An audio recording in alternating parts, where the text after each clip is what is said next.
Je n'aime pas te le dire, mais ma copine, qui a 20 ans de moins, est enceinte. Je préfère les filles plus jeunes, donc je vais divorcer, ça te va? D'accord, divorce si tu veux, mais prends bien soin de notre fils. 1. Tu devrais prendre le garçon avec toi. Tu ne l'as pas assez gâté? Non, je ne peux pas. Parce qu'il l'est. J'ai fermé la bouche sur le champ. Si cette conversation restait entre nous, il n'y aurait pas de problème.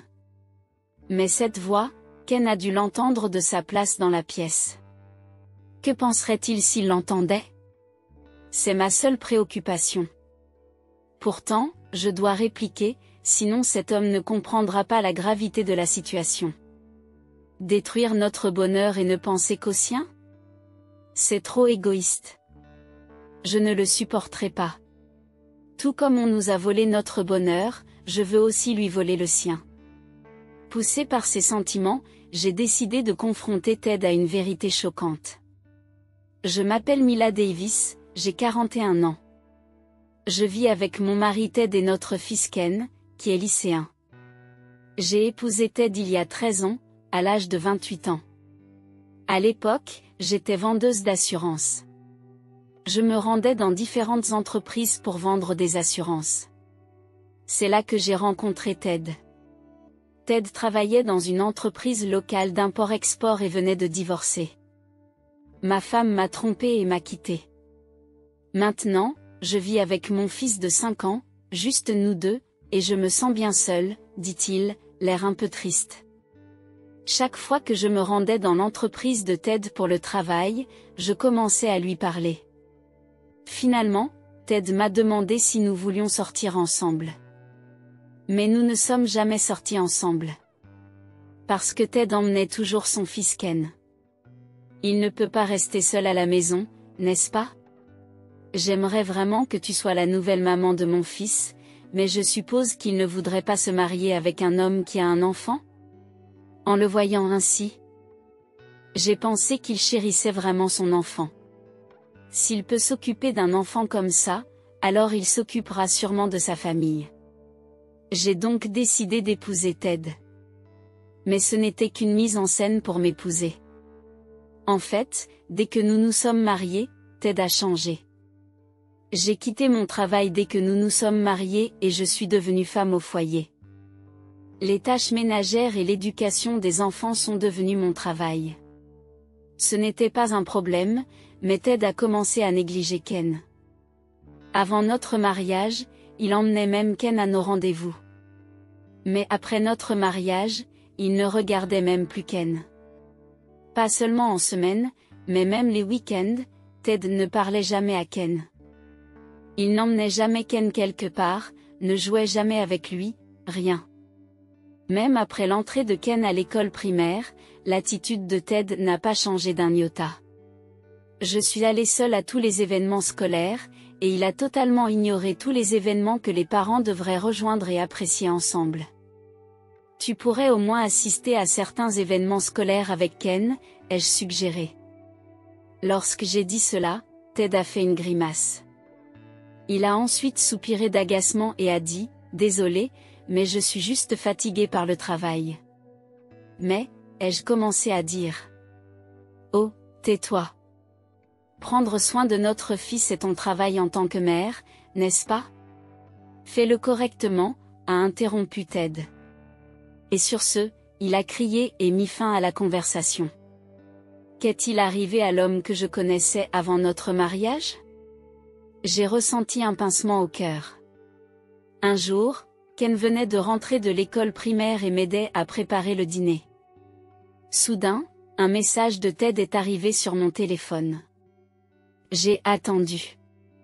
Quoi? Il ramène ses subordonnés à la maison à partir de maintenant? Apparemment. Il allait ramener plusieurs collègues à la maison. Ted venait d'être promu chef d'équipe. Il voulait donc probablement approfondir ses relations avec ses nouveaux subordonnés. Que dois-je faire? Nous n'avons pas de réserve de nourriture. Ils finiront sûrement par boire chez nous. Et si c'est le cas, nous aurons besoin de quelques collations. Il n'y a même pas 1 heure de route entre le bureau et notre maison. Après réflexion, j'ai décidé d'aller au supermarché voisin pour acheter quelques ingrédients. En arrivant à la maison, j'ai commencé à cuisiner en vitesse. Je vais aussi vous aider. Oh, merci. Alors, pourriez-vous préparer les plats, s'il vous plaît? Nous nous sommes préparés du mieux que nous pouvions, mais il y avait des limites. Ted est arrivé à la maison alors que seulement la moitié des préparatifs étaient terminés. Je suis rentré. Et, j'ai amené mes collègues. Cria Ted à l'entrée. Je les ai salués brièvement et les ai conduits dans la salle. Je leur ai ensuite servi de la bière et des encas.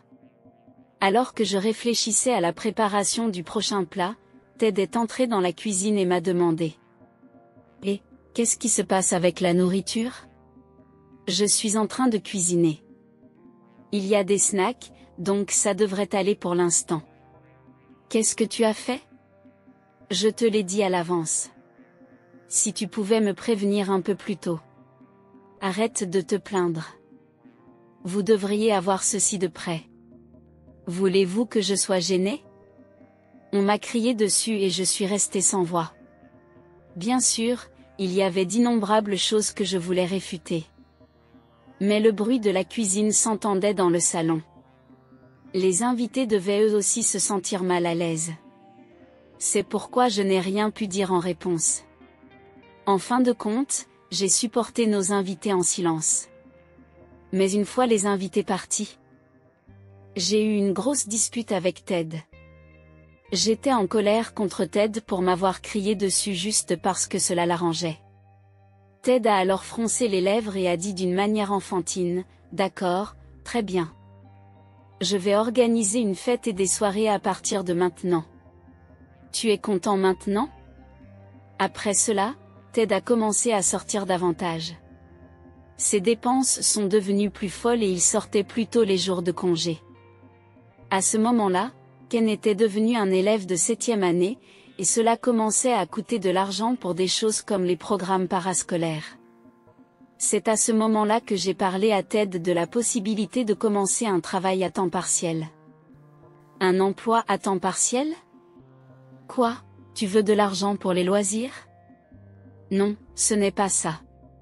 C'est pour des choses comme les frais de scolarité de Ken pour les programmes extrascolaires.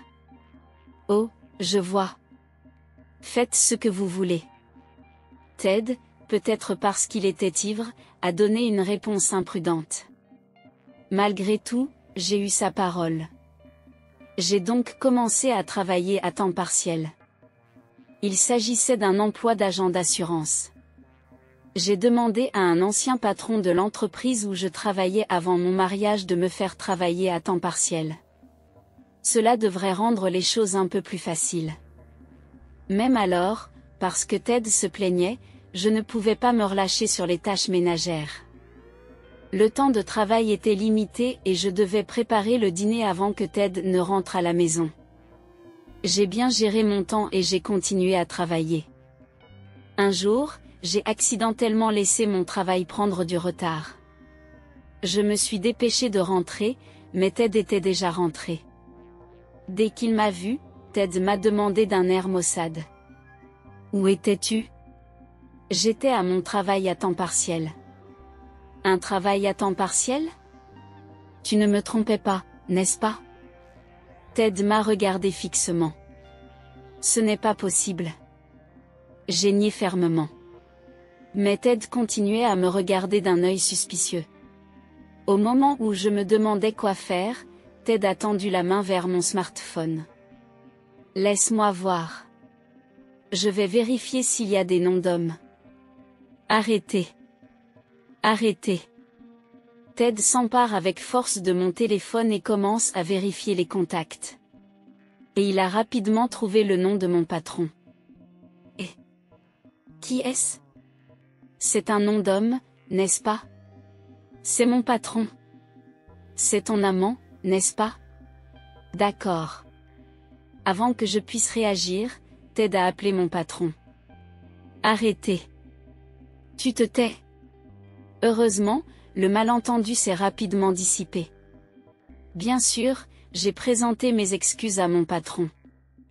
J'ai demandé à Ted de faire de même, mais il a simplement détourné le regard. C'est de votre faute si vous donnez l'impression de faire quelque chose de mal. C'est tout ce qu'il répétait. Depuis lors, les choses entre nous se sont dégradées. Même lorsque Ken est passé en 3e, rien n'a changé. Est-ce que c'est vraiment bien de continuer cette relation? C'est ce que je pensais, mais je n'arrivais pas à trouver un moyen de réparer notre relation. Avant même que je m'en rende compte, Ken est devenu un élève de terminale qui se prépare à entrer à l'université. Ces derniers temps, les choses entre Ted et moi s'étaient complètement refroidies. Nous ne nous disputions presque plus à la maison. Au moins, cela n'affectait pas les études de Ken. Les choses peuvent rester ainsi jusqu'à ce que Ken entre à l'université. C'est ce que je pensais. Puis, un jour, je devais aller près du lieu de travail de Ted pour mon travail. Si les choses allaient bien entre nous, je l'inviterais à déjeuner. Alors que je murmurais cela, j'ai aperçu la voiture de Ted à l'autre bout du carrefour. Attendez, c'est Ted avec qui? En plissant les yeux, j'ai vu 2 personnes qui riaient et discutaient. Le mot infidélité m'est venu à l'esprit. Accuser les autres d'infidélité tout en le faisant soi-même? Quelle plaisanterie! J'étais trop abasourdi pour dire quoi que ce soit. J'ai pris secrètement une photo d'eux et je suis allé voir un détective privé pour lui demander d'enquêter sur Ted. Je connais probablement déjà la réponse. L'idée m'a traversé l'esprit. L'idée du divorce était déjà ancrée dans mon esprit. Mais les preuves sont cruciales dans ces affaires. J'ai donc attendu les résultats de l'enquête. Environ 1 mois plus tard, les résultats sont arrivés. Ils étaient accablants. Il avait vraiment du culot. Divorcer ne me semblait plus suffisant. Comment me venger? Un jour de congé, perdu dans mes pensées. Ted, qui était censé être sorti, est rentré à l'improviste. Il s'est précipité vers moi et s'est exclamé, « Je suis désolé, mais ma petite amie, qui a 20 ans de moins que moi, est enceinte. » Quoi? Je n'en croyais pas mes oreilles. Mais il était là, un sourire en coin, déclarant, « Alors oui, ma copine qui a 20 ans de moins est enceinte. Je préfère les femmes plus jeunes, alors je vais divorcer. » C'est bien, non? En tout cas, il a eu le courage d'avouer sa liaison lui-même. Cependant, j'y ai vu une opportunité. C'est pourquoi j'ai décidé de saisir l'occasion. Allez-y, mariez-vous, mais prenez soin de notre fils. J'ai dit cela en souriant, ce qui a semblé prendre Ted au dépourvu. Quoi? Tu devrais emmener notre fils avec toi. Tu l'as toujours aimé. Je ne veux pas le faire. Parce que ce garçon l'est. J'ai soigneusement choisi mes mots. Ken, qui étudiait dans sa chambre, devait pouvoir m'entendre. Que penserait-il s'il entendait cela? C'était ma seule préoccupation. Cela dit, si je ne lui tiens pas tête maintenant, il ne comprendra pas la gravité de la situation. C'est bien trop commode pour lui de détruire notre bonheur et de partir à la recherche du sien. Je ne le laisserai pas faire. Je veux lui arracher son bonheur, comme on nous a arraché le nôtre. Poussé par ces pensées, j'ai décidé de confronter Ted à une vérité qui le stupéfierait.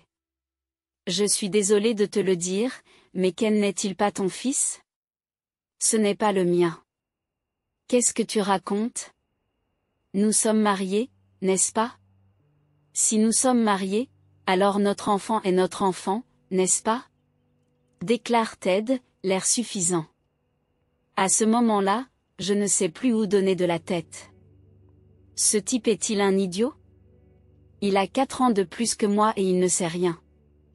J'étais trop abasourdi pour dire quoi que ce soit. Surpris par son manque de compréhension, j'ai expiré profondément et j'ai asséné la vérité à Ted. Ken est l'enfant que tu as eu avec ton ex-femme, n'est-ce pas? Et alors?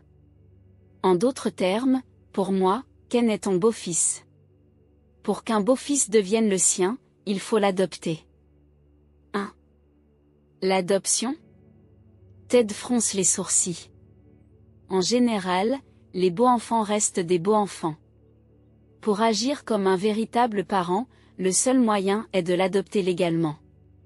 Sans cela, vous ne pouvez pas avoir de droits parentaux et l'enfant ne sera pas légalement reconnu comme le vôtre. Bien sûr, socialement, il peut être considéré comme votre enfant. Mais il n'y a pas de lien juridique. Un beau parent n'a pas d'obligation légale et un bel enfant n'a aucun droit à l'héritage du parent. Je n'ai pas adopté Ken quand je t'ai épousé, Ted. C'est pourquoi je ne peux pas emmener Ken avec moi. Attends. Alors, ça veut dire que je dois m'occuper de Ken? Il semble que ce soit le cas.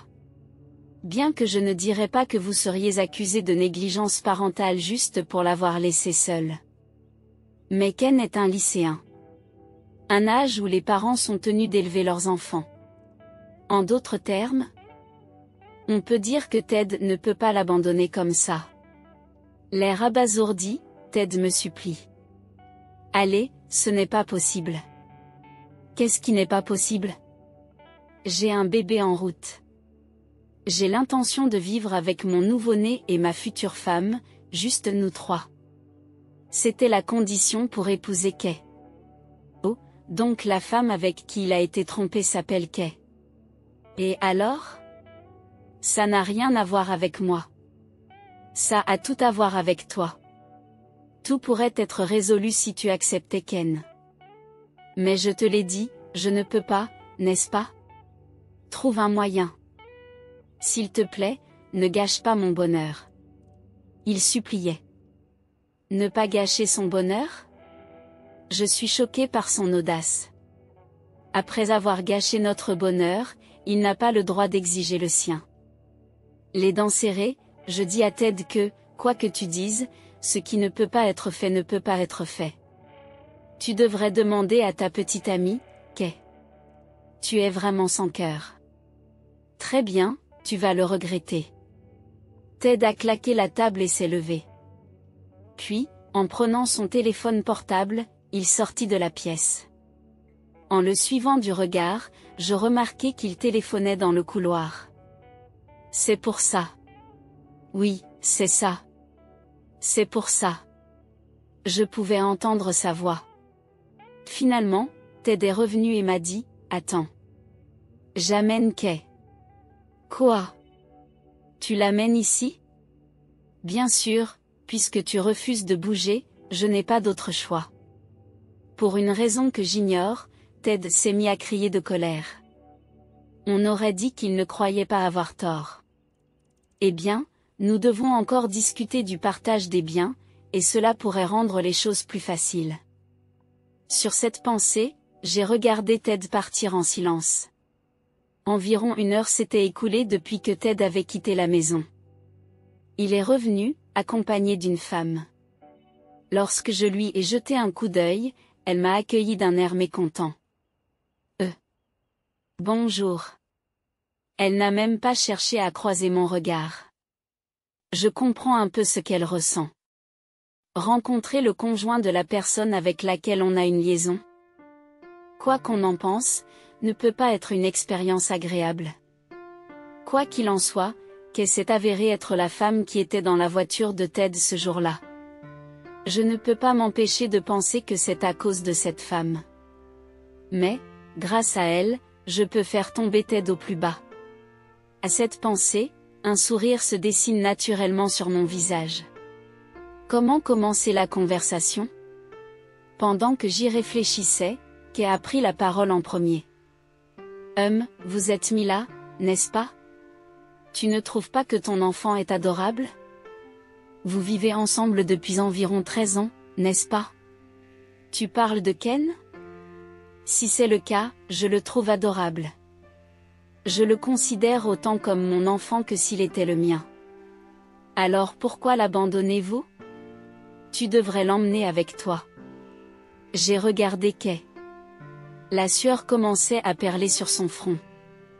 Je le savais.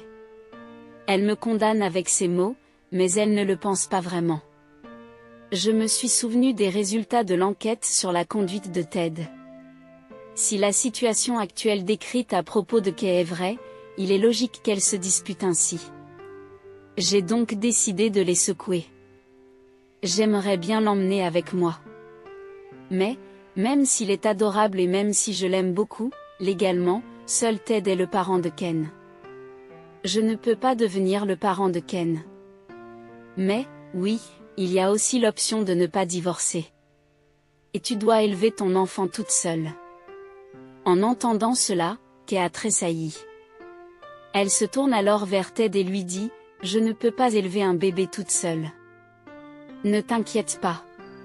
Je m'occuperai de notre enfant. D'ailleurs, je vais certainement divorcer et je veux être avec toi, » l'a rassuré Ted. C'est alors que je l'ai interrompu. Qu'est-ce que tu racontes? Nous n'avons pas encore décidé si nous allions divorcer. Tais-toi. C'est sûr que je vais divorcer, a rétorqué Kay. Alors, tu emmènes Ken avec toi? Demandai-je. Nous en discuterons plus tard. Nous n'allons nulle part, a répondu Kay. Kay.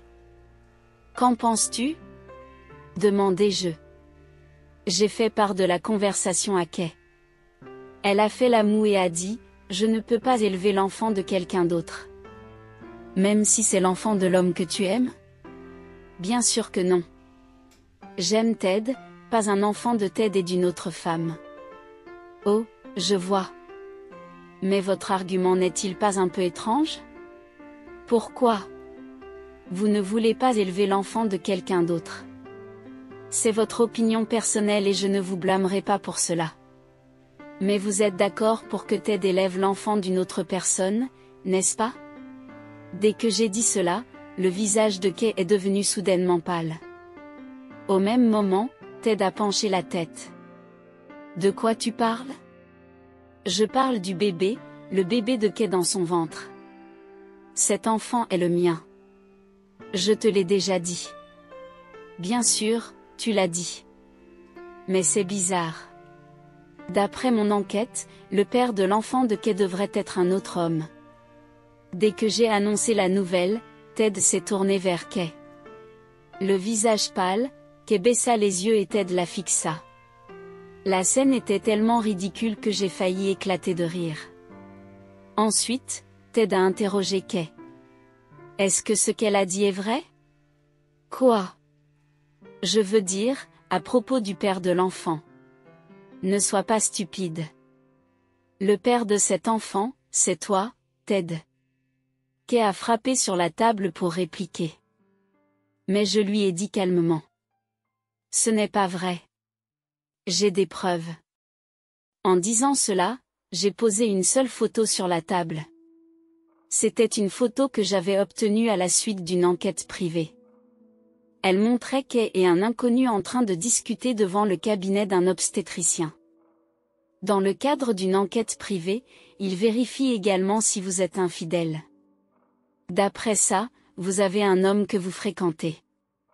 L'enfant dans votre ventre, c'est le sien, n'est-ce pas? C'est ça. Je veux dire. Kay se mit à bégayer, incapable de parler. En la voyant ainsi, Ted semblait avoir tout compris. Il s'effondra de désespoir. C'est pourquoi tu devrais divorcer et élever l'enfant ensemble. Eh bien, Ted, tu vas élever l'enfant de quelqu'un d'autre. Mais Kay, tu es d'accord avec ça, n'est-ce pas? Non, pas du tout. N'oublie pas Ken, d'accord? Attends, remettons-nous ensemble, Mila. Si je romps avec elle, vous ne divorcerez pas, n'est-ce pas? Quoi? Tu dis ce qui t'apaise. Désolé, mais j'avais aussi l'intention de divorcer. Donc, ça arrive au bon moment. Et je réclamerai un partage des biens conséquents. En disant cela, j'ai fait claquer les preuves sur la table. Sur la table, il y avait des photos d'eux deux en train de se tromper. Bien sûr, il y avait aussi des photos de Kay et de l'inconnu. Ted a pris l'une des photos et a crié à Kay. Cette menteuse. Tout est gâché à cause de toi. C'est ma phrase. Tu aurais dû réfléchir. Je préférerais un homme plus jeune. Je pensais pouvoir obtenir l'argent et rompre si je devais prendre l'enfant. Soudain, Ted et Kay ont commencé à se disputer. J'en ai eu assez, j'ai dit, allez vous battre ailleurs et je les ai mis à la porte. Ensuite, je suis allé dans la chambre de Ken. J'ai frappé doucement à la porte et Ken a jeté un coup d'œil. Je suis désolé. Tu as entendu la conversation, n'est-ce pas? Eh bien, oui. Mais c'était la faute de mon père. Ce n'est pas comme si c'était ta faute ou quoi que ce soit d'autre. Mais, je vais très bien, vraiment. Je serai étudiant l'année prochaine, je ferai payer le déménagement à mon père et je ferai ce que je veux. Ken affiche un léger sourire. Il semblait plus mûr que je ne le pensais. J'étais soulagée de voir mon fils grandir. Cependant, son père, Ted, n'a pas mûri du tout. J'ai eu beau essayer de le contacter, il ne répondait plus à mes appels. Même après quelques jours, la situation est restée inchangée. Les négociations de divorce ne se dérouleraient pas de cette manière. Et il ne semble pas non plus vouloir rentrer à la maison. Alors, troublée, j'ai décidé de me rendre à l'entreprise de Ted. Mais débarquer à l'improviste risquait de me gêner. J'ai donc contacté le patron de Ted, M. Wilson, avant de me rendre à son entreprise. Lorsque je suis arrivé à l'entreprise, M. Wilson s'est rapidement occupé de moi. Il a convoqué Ted dans son bureau. En même temps, il a fait venir Kay. Les deux étant devant moi, je me suis adressé à Ted. Tu sais pourquoi je suis ici, n'est-ce pas? Qu'est-ce que c'est? Parce que tu ne veux pas coopérer aux discussions sur le divorce. Combien de temps comptes-tu l'ignorer? Alors que je parlais d'un ton ferme, Ted haussa les épaules. D'un autre côté, Kay était restée silencieuse après son arrivée ici. Tu as l'air inquiète que ton petit ami découvre ta relation avec Ted, Kay. Eh bien, il est probablement déjà au courant puisque tu es ici, ai-je dit en souriant. Kay a eu l'air abattu. Apparemment, l'homme que Kay aime vraiment travaille aussi dans cette entreprise. Ce n'était donc qu'une question de temps avant que l'infidélité de Kay ne soit révélée. Ted a résisté jusqu'au bout. Mais après avoir été réprimandé par M. Wilson, il a finalement accepté de coopérer aux discussions sur le divorce. Bon, je vais rentrer chez moi maintenant, ai-je dit en me levant pour partir. Ted a exprimé son mécontentement en disant, vous vous pointez sur mon lieu de travail, c'est une plaisanterie. Si cela ruine ma réputation, qu'allez-vous faire? C'est vous qui êtes en tort, pas moi. J'ai répondu, en outre, une liaison ne vous fera pas licencier. En effet, on ne peut pas être licencié pour avoir eu une liaison. Mais si la nouvelle se répand au bureau, qui sait ce qui peut arriver? Cela pourrait rendre son travail plus difficile et le bureau plus inconfortable. Mais ce n'est pas mon problème. Je suis juste venu parler du divorce. Que Ted décide de quitter son travail ou non n'a rien à voir avec moi. Il en va de même pour Kay. Eh bien, faites de votre mieux. Sur ce, j'ai laissé Ted et Kay au bureau. Après cela, j'ai pu obtenir de Ted le partage des biens par l'intermédiaire de mon avocat. Cependant, selon le vice-monsieur Wilson, il y a eu quelques problèmes. Cela s'est produit après que j'ai quitté son bureau. La nouvelle de leur liaison s'est répandue comme une traînée de poudre dans toute l'entreprise. Naturellement, le petit ami de Kay en a entendu parler. Ils se sont disputés et l'homme a rompu avec elle sur le champ.